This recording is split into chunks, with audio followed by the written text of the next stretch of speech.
Kabarnya, semoga sehat selalu dan dilancarkan rezekinya. Pada kesempatan kali ini, saya akan menceritakan alur cerita film India Tamil berjudul Terry yang dirilis tahun 2016 dibintangi oleh Joseph Vijay. Seorang perwira polisi dengan kebengisannya menjadi sosok pahlawan untuk kotanya yang membawa kedamaian, tetapi itu tidak berlaku untuk keluarganya. Di mana itu terjadi kepada perwira polisi bernama Vijay Kumar. Keluarga Vijay menjadi ancaman para penjahat yang mencoba membalaskan dendam kepada Vijay, bahkan berniat untuk membunuhnya. Vijay terus berusaha tetap tegar, teguh pendirian dengan sebagai perwira. Orang-orang tercintanya terbantai. Apakah Vijay akan berhasil memberikan pelajaran kepada orang-orang yang telah merenggut kebahagiaannya? Simak terus video ini. Setianya, dan film pun berakhir. Dan itulah alur cerita film India Terry. Terima kasih yang menyempatkan waktunya. Saya admin undur diri dan terima kasih, sampai jumpa kembali. Cerita film dimulai diperkenalkan seorang wakil komisaris polisi bernama Vijay Kumar. Kebengisannya tidak mengampuni bentuk apapun tindak kejahatan, membuat sosok Vijay sangat disegani musuhnya. Begitu juga ia sangat dicintai masyarakat, karena kerap kali membantu orang-orang yang tertindas. Di hari itu, ia dibawa oleh ibunya karena akan dijodohkan dengan seorang wanita. Namun, pernikahan itu tidak akan terjadi. Wanita tersebut yang enggan menikah dengan Vijay karena ia sudah mempunyai pacar. Begitu juga dengan Vijay yang tidak tertarik dengan wanita tersebut. Sepulang dari sana, di lampu merah Vijay mendapati seorang anak kecil yang meminta kepada Vijay untuk membeli tisunya. Vijay bertanya, "Kenapa kamu tidak sekolah?" Anak itu enggan menjawab. Lalu ibu Vijay memberinya uang. Namun anak tersebut menolak dan berkata uang tersebut tidak akan berguna baginya. Kalau ada, berikan saja makanan. Saudara anak itu datang melarang Vijay berbicara dengan mereka. Karena itu dilarang preman setempat dan anak itu akan mendapatkan hukuman. Preman tersebut datang mengingatkan kepada Vijay untuk tidak mencampuri urusannya atau ia akan membunuh Vijay. Lalu Vijay meminta kepada ibunya untuk menunggu di dalam mobil. Sedangkan Vijay biasalah akan membereskan preman-preman itu. Ternyata jumlah preman tidak sedikit yang Vijay kira. Namun apalah, jika keberanian sudah tertanam di dalam dirinya dan pertarungan pun terjadi.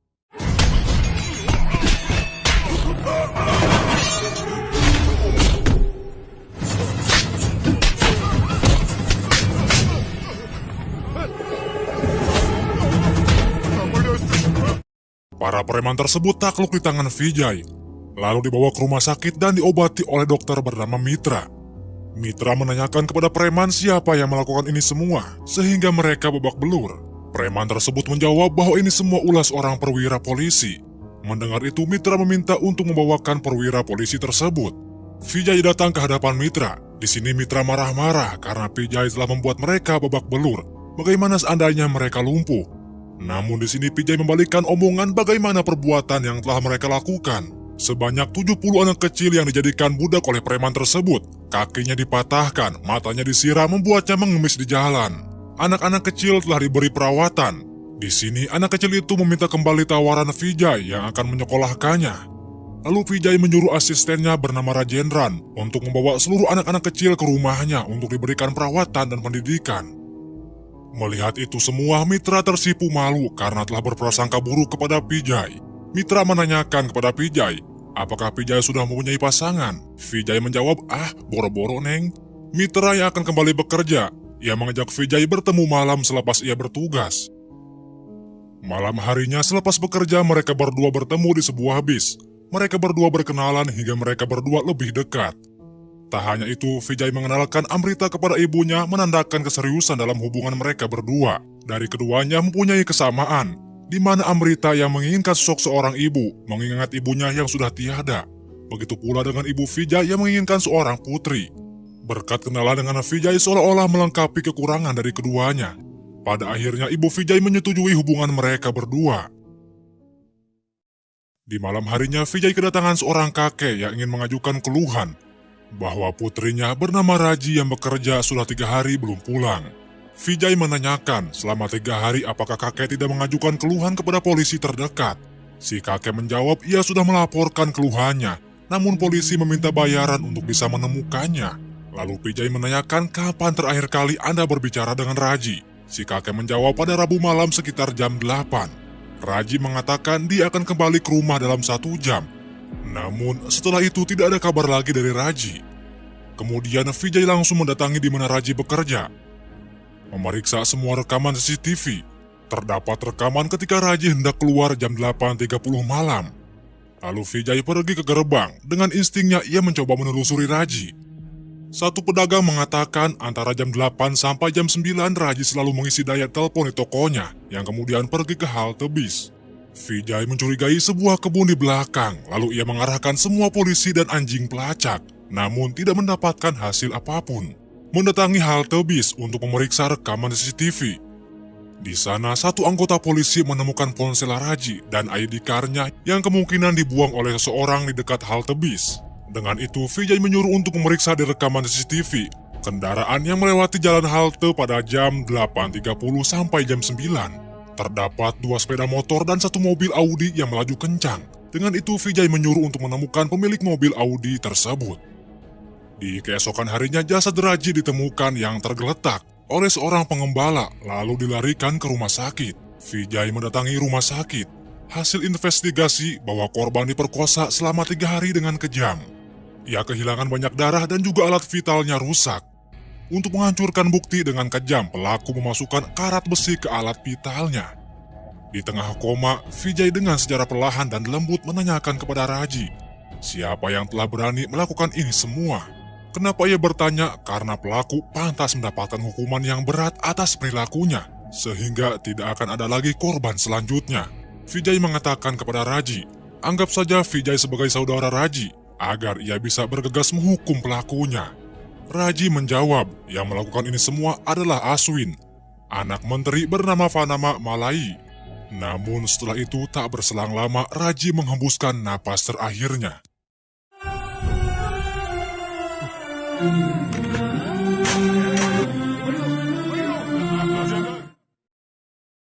Setelah pemakaman, ayah Raji memohon kepada Vijay untuk menyeret pelaku ke pengadilan serta memberikan hukuman yang lebih berat atas apa yang dilakukan kepada Raji.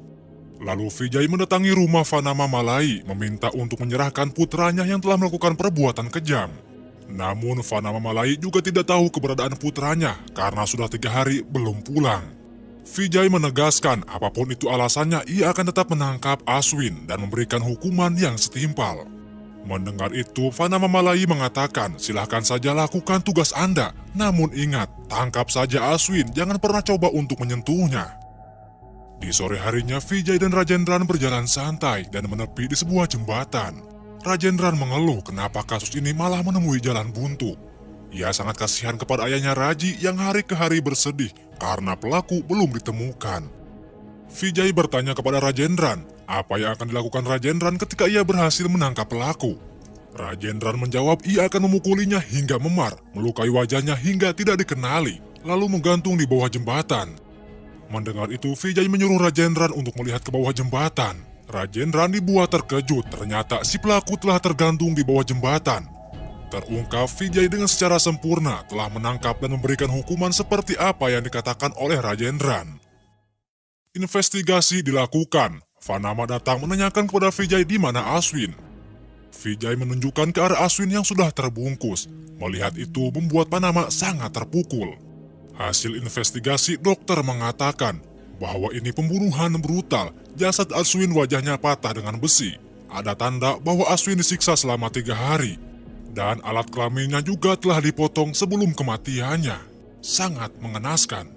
Mendengar penjelasan dari dokter, Vanama mengajak Vijay berbicara 4 mata. Vanama mengatakan, ia meyakini bahwa Vijay lah yang telah melakukan ini semua kepada Aswin.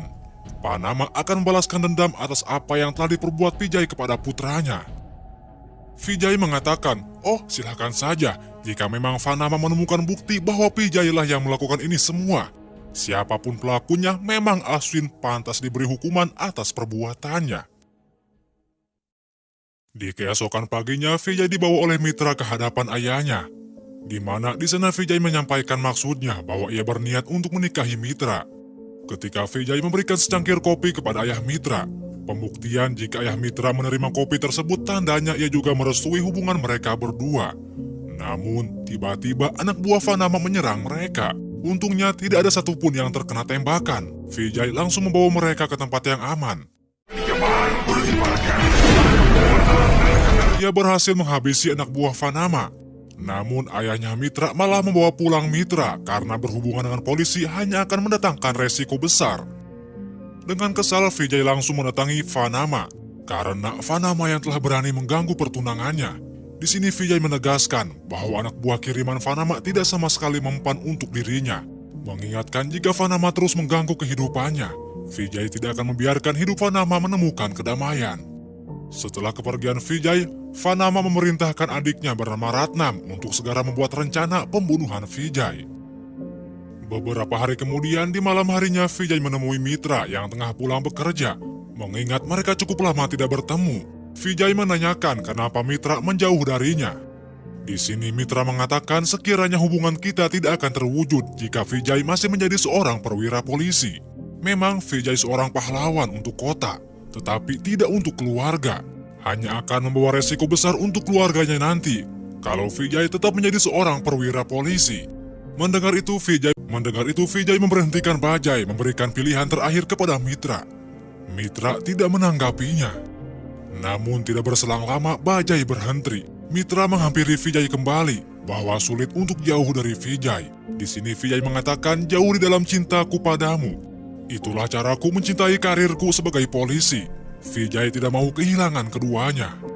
Mendengar itu membuat hati Mitra luluh kembali ke pelukan Vijay, memutuskan untuk segera melaksanakan pernikahan. Singkat cerita, Vijay dan Mitra menikah. Beberapa bulan kemudian, mereka berdua dikaruniai seorang anak yang diberi nama Nivi. Di rumahnya, Mitra mengatakan berkat Vijay, ia menjadi lebih sempurna, suami yang penuh kasih, dan ibu mertua yang melakukan dirinya seperti anak kandungnya sendiri. Mitra memiliki impian meminta kepada Vijay untuk membawa dirinya dan anaknya tinggal di sebuah perdesaan yang sunyi penuh kedamaian, jauh dari internet supaya mereka punya banyak waktu untuk menghabiskan waktu bersama. Nantinya di sana Vijay akan mengantarkan Nipi sekolah setiap harinya dengan sepeda motor. Kita bertiga akan lebih hidup bahagia di sana. Namun tiba-tiba Mitra ditembak hingga pingsan. Ternyata Vanama dan anak buahnya datang menyiksa Vijay.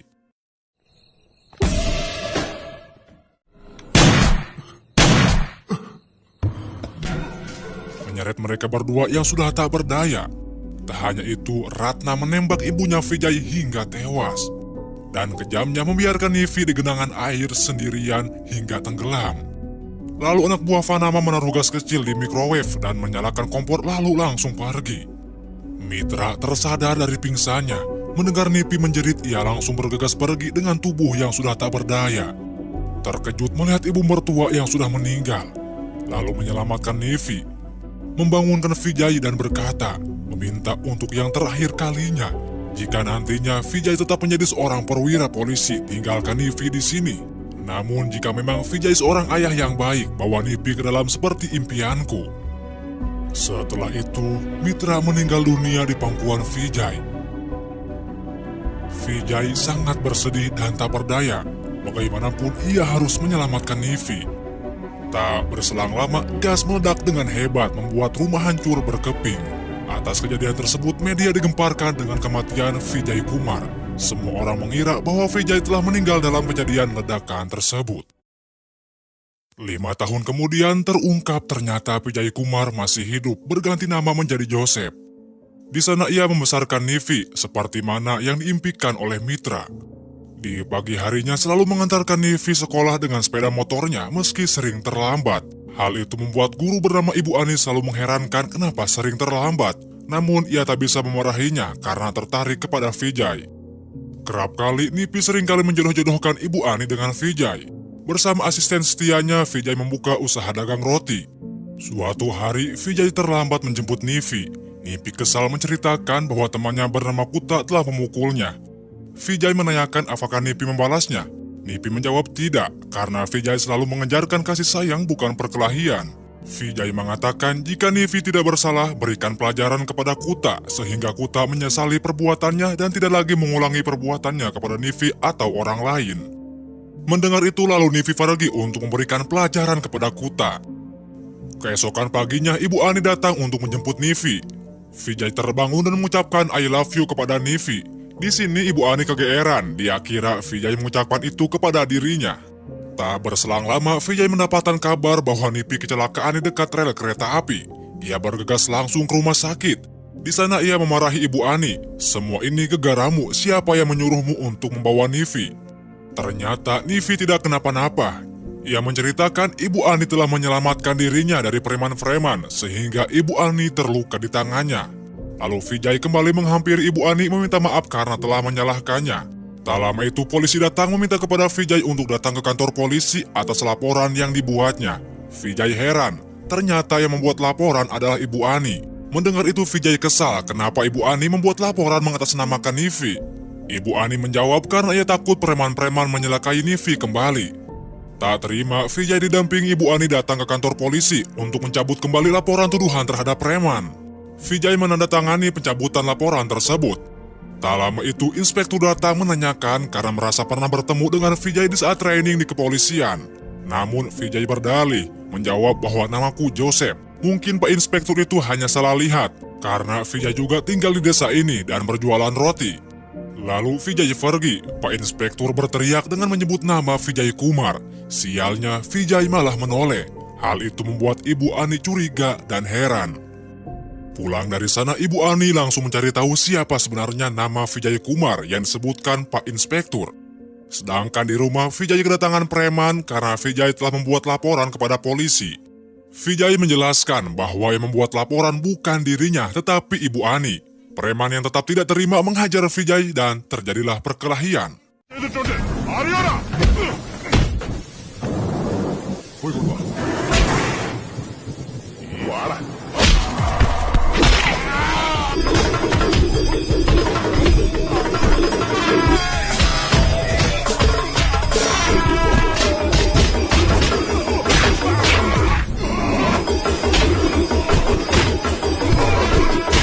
Sedangkan Ibu Ani sudah mendapatkan informasi tentang Vijay Kumar sebenarnya adalah Joseph dan juga kehidupan masa lalunya. Ibu Ani datang ke rumah Vijay terkejut dengan Vijay yang sudah menghabisi para preman-preman itu. Vijay memberikan isyarat kepada Ibu Ani yang sudah mengetahui dirinya, meminta untuk tidak memberitahu kepada Nivi.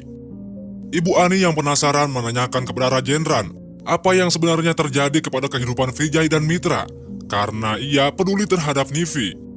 Rajendran menjelaskan bahwa benar Joseph adalah Vijay Kumar, seorang polisi bengis.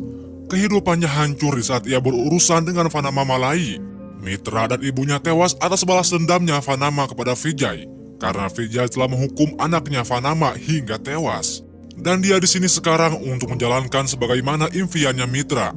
Mendengar itu, Ibu Ani meneteskan air mata mendengar cerita pedihnya kehidupan keluarga Vijay. Beralih kepada Vijay yang mendatangi kepala preman untuk meminta maaf karena ia telah menghajar anak buahnya. Ia tak sepenuhnya bersalah, yang dilakukannya hanya melindungi putrinya. Kepala preman berjanji tidak akan mengganggu putrinya lagi. Setelah Vijay pergi, kepala preman menyuruh anak buahnya mencari tahu latar belakang siapa Vijay. Keesokan paginya, Vijay mengantarkan Nivi kunjungan sekolah. Ia khawatir karena tidak bisa mendampingi Nivi. Nivi pergi bersama teman-temannya. Tak lama dari itu, ia mendapatkan telepon. Ternyata yang menelpon adalah Vanama. Ia mengetahui bahwa Vijay Kumar masih hidup. Yang mengejutkan bahwa bis yang ditumpangi Nivi sudah bagian rencananya. Bis tersebut terjun dari atas jembatan. Melihat itu, Vijay langsung berlari ngajol untuk menyelamatkan mereka. Dibantu nelayan, Vijay berhasil menyelamatkan orang-orang yang ada di dalam bis. Nivi berhasil diselamatkan. Namun ia sangat merasa bersalah karena harus melibatkan orang-orang yang tak bersalah. Tak lama, ia mendapatkan telepon dari Vanama, di mana Vanama mengatakan secupu itu Kak Vijay bersembunyi dari ketakutan dan mengatakan bahwa Vanama sedang berada dalam perjalanan untuk membunuh Vijay. Setelah mendapatkan telepon, ia malah tertawa, merasa ditantang jiwa perwiranya meronta-ronta bangkit kembali. Di malam harinya, Vijay mendatangi kantor polisi dengan mengenakan kembali seragam perwiranya. Dengan tegas, Vijay memberikan hukuman setimpal kepada Kari dengan menggantungnya hingga kos lalai. Melihat itu, Ganesan pingsan karena ruas. Di keesokan paginya, investigasi dilakukan. Ketua komisaris langsung turun tangan, menanyakan kepada Ganesan siapa yang membunuh Kari, karena satu-satunya orang yang bersama Kari ialah Ganesan. Ganesan menceritakan bahwa yang membunuh Kari ialah Vijay Kumar. Mendengar jawaban tersebut, ketua komisaris sangat tidak percaya bagaimana bisa orang mati hidup kembali. Malah menyuruh anggota membawa Ganesan untuk diperiksa psikologinya. Melalui media, semua orang digemparkan dengan kembali munculnya Vijay Kumar ke permukaan. Ada yang percaya, ada yang tidak. Namun jika memang terjadi, mereka sangat bahagia karena Vijay kerap kali membela orang-orang yang tertindas dan menegakkan keadilan. Vanama yang melihat berita tentang isu Vijay, ia menuduh bahwa ini semua hanya sandiwara belaka Departemen Kepolisian untuk melengsarkan dirinya dengan mengkambing hitamkan Vijay secara misterius.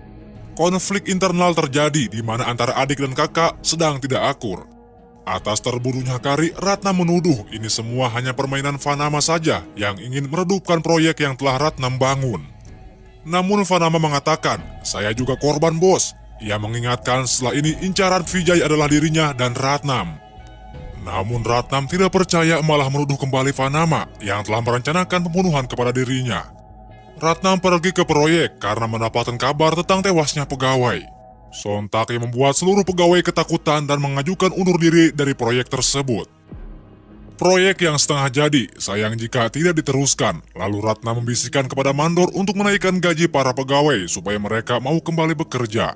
Dengan mengatakan mereka orang butuh uang, jika gaji dinaikkan, yakin mereka takkan mundur.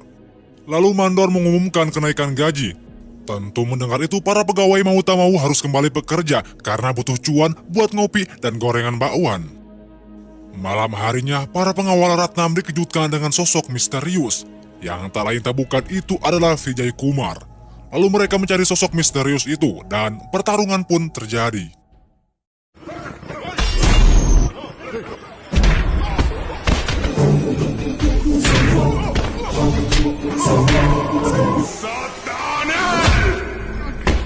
Lalu Vijay mendatangi ruangan Ratnam. Ia kembali mengingat di mana dulu Ratnam membunuh ibunya, memberikan hukuman yang setimpal untuk Ratnam.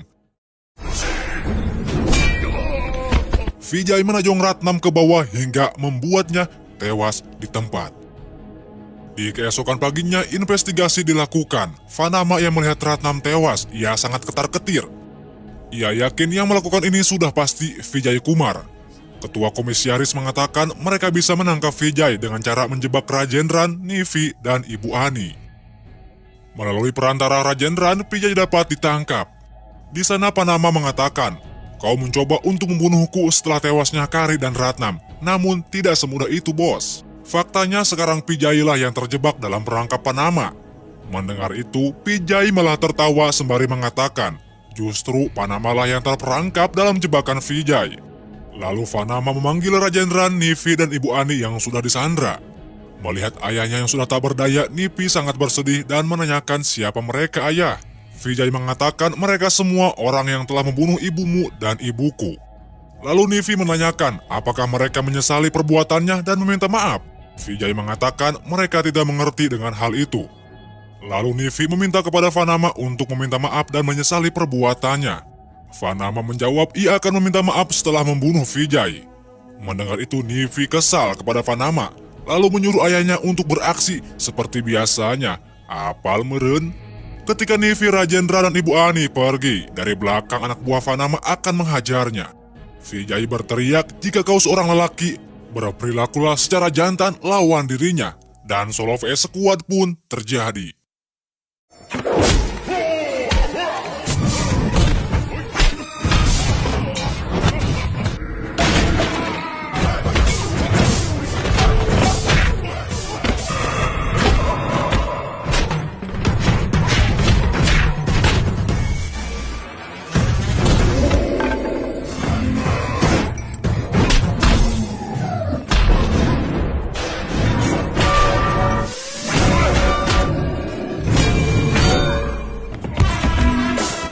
Setelah berhasil mengalahkan semua anak buah Vanama, Vijay mengatakan, membunuhmu tidak sulit. Juga mengatakan kepada Vanama, Vijay telah berhasil menjadi seorang ayah yang hebat, di mana Nivi masih memberi kesempatan kepada Vanama untuk meminta maaf, meskipun Nivi tahu Vanama yang membunuh ibunya. Berbeda dengan Vanama yang gagal menjadi seorang ayah, di mana Vanama malah membela dan melindungi putranya ketika melakukan kesalahan dan kriminal. Tak lama dari itu pasukan khusus datang untuk memeriksa karena merasa telah terjadi keributan di sana. Mereka tidak mendapatkan jejak apapun, namun tiba-tiba mereka dikejutkan dengan jasad Vanama yang digantung dengan lehernya yang telah digorok. Konferensi pers dilakukan. Ketua Komisaris mengatakan kepada media bahwa polisi akan segera menyelidiki tentang kasus pembunuhan tersebut dan menangkap pelakunya. Satu jurnalis mengatakan tentang isu rumor Vijay Kumar. Ketua Komisaris menyangkal bagaimana bisa orang yang sudah mati hidup kembali. Jurnalis yang lain menyimpulkan bahwa korban ialah orang-orang yang kebal hukum. Ini hanya strategi Departemen Kepolisian untuk melenyapkan para penjahat yang kebal hukum dengan taktik hantu. Mendengar itu, Ketua Komisaris mengatakan, "Mulai sekarang kau jangan jadi jurnalis dengan menulis, tapi berimajinasilah." Hal itu membuat semua orang tertawa. Satu jurnalis yang lain juga mengatakan, benar atau tidaknya tentang rumor kembalinya Vijay Kumar, yang terpenting berkat bayang-bayang Vijay Kumar kejahatan di kota ini semakin berkurang. Ketua Komisaris puyeng masuk ke ruangannya, kenapa orang-orang terus menanyakan Vijay Kumar. Yang ternyata Ketua Komisaris dari awal sudah tahu bahwa Vijay belum mati.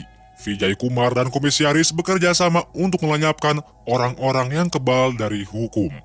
Beberapa tahun kemudian, Nipi telah tumbuh dewasa dan Ibu Andi dijadikan istrinya. Sedangkan Rajendran tetap menjadi asisten